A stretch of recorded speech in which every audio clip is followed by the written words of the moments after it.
तो वहीं अयोध्या में दीपोत्सव की भव्य तैयारी जारी है और राम की पैड़ी पर इस बार 26 लाख दिए जलाने की तैयारी की जा रही है। इसी को लेकर अयोध्या के कमिश्नर राजेश कुमार से न्यूज इंडिया संवाददाता करण दुबे ने खास बातचीत की है और इस दौरान राजेश कुमार ने कहा कि 19 अक्टूबर को अयोध्या में होने वाला दीपोत्सव इस बार पहले से भी अधिक भव्य और ऐतिहासिक होगा। और क्या कुछ उन्होंने कहा है, सुनवाते आपको। इस बार अयोध्या के दीपोत्सव की बात करें तो दीपोत्सव का जो एक भव्य दीपोत्सव अयोध्या में होता है, अगर उसकी तैयारियों की बात करें तो तैयारियां जो हैं वो अंतिम चरण में हैं।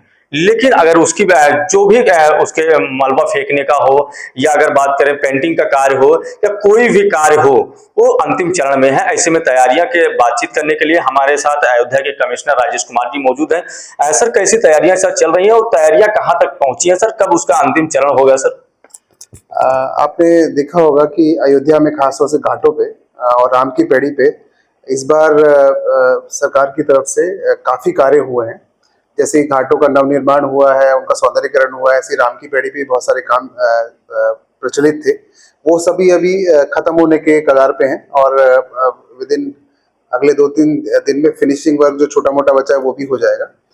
तो सारी तैयारी हमारी पूरी है। उसके साथ साथ मैं आपको बताना चाहूँगा कि कार्यक्रम काफ़ी हैं। उनमें जो दीपोत्सव होगा सुबह ही शुरू हो जाते हैं। हमारी झांकियाँ साकेत महाविद्यालय से निकलती हैं। वहाँ से 21 झांकियाँ हमारी निकलेंगी। वो 21 झांकियाँ जाके फिर रामकथा पार्क के पास चले जाती हैं। उसके ये दिन भर का कार्यक्रम वहीं से शुरू होता है उस दिन का। उसके बाद सांकेतिक तौर पे राम जी और सीता माता का वहाँ पे पुष्प विमान से रामकथा पार्क के पास आना होता है, जिसका माननीय मुख्यमंत्री जी स्वयं स्वागत करते हैं।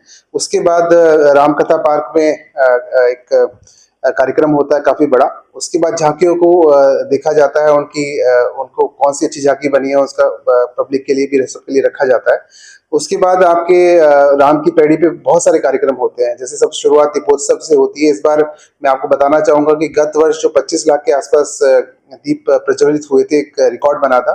इस बार हम उस रिकॉर्ड को भी तोड़ने जा रहे हैं। इस बार 26 लाख से अधिक हम दीपों को प्रज्वलित कर रहे हैं। और आपने देखा होगा वहां पे ऑलरेडी मार्किंग भी हो गई है, अंतिम चरणों में है।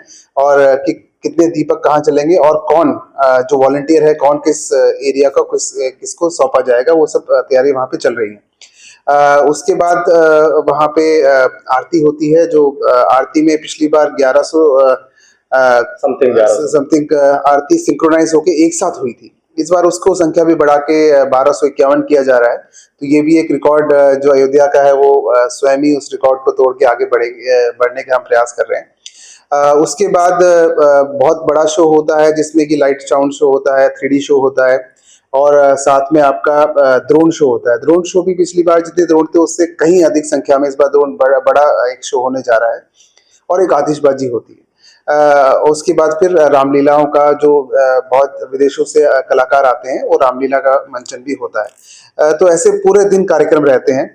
तो सभी की तैयारी हमारी चल रही है और जो भी टेंडर्स होने थे या जो भी वर्क ऑर्डर्स होने थे वो सभी हो चुके हैं और सब लोग मौके पे आके अपने काम शुरू कर चुके हैं या करने वाले हैं। वो सब चीजें हो गई हैं।